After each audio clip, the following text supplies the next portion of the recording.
Hello ladies, gentlemen, everyone in between, and none of the above, welcome back to We Love Your Deck.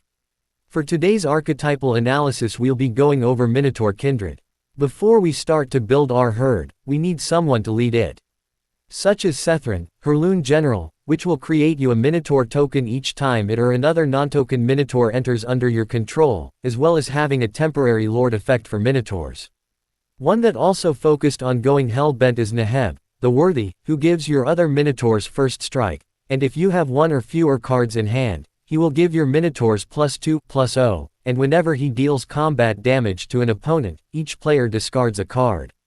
And while they don't focus directly on Minotaurs, Mogis, God of Slaughter, will help their aggressive strategies by either shocking your opponent if they don't sacrifice a creature.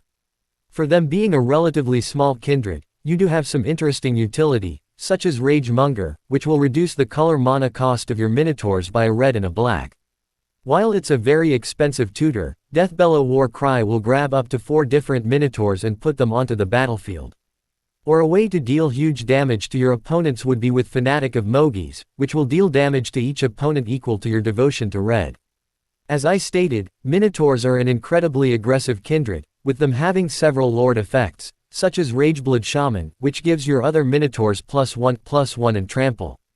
Or Kragma War Caller, which gives all Minotaurs haste, and whenever they attack, it will give them +2/+0 until the end of the turn.